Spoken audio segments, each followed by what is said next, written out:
শোনো, মানুষের থেকে না ইউটিউব অনেক ভালো।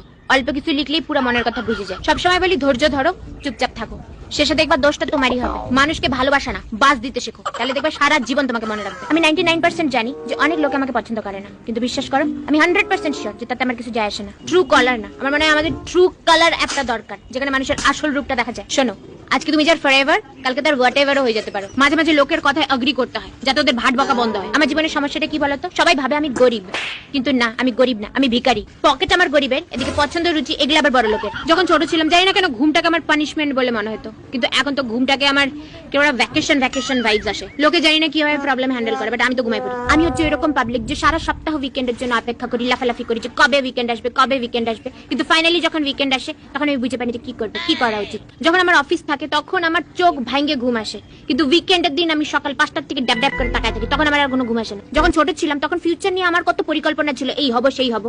এখন যখন সেটা পূরণ করার সময় আসছে আমি শুয়ে বসে দিন কাটাচ্ছি। আমি এতটাই ক্রিয়েটিভ, আজকাল আমি নতুন নতুন প্রবলেম ক্রিয়েট করি। মা বাবা বলছিল বড় হয়ে কিছু হয়ে দেখা, আমিও হয়েছি। ডিট কার তারা? আমরা মিডিল ক্লাস লোক, 9টা থেকে 5টা অফিসের প্রেশার, 5টা থেকে 9টা বাড়ির প্রেশার, মাঝখানে লটকায় আছি। সত্যি মাঝে মাঝে আমার মনে হয় এখান থেকে দৌড়ে অনেক দূরে চলে যাই, তারপর মনে হয় যে দৌড় আমার তো দৌড়াতে ইচ্ছে করে না। লোকে হলিডেতে যায় মুড রিফ্রেশ করার জন্য, যাতে ফিরে আসে কাজে মন লাগে। আমার তো উল্টা, আমার তো ফিরে আসে আরো কাজে মন লাগে না। যেটা আমার এখন দরকার, বছরের পর বছর শুয়ে থাকতে পারলে একটু মনটা ভালো লাগতো।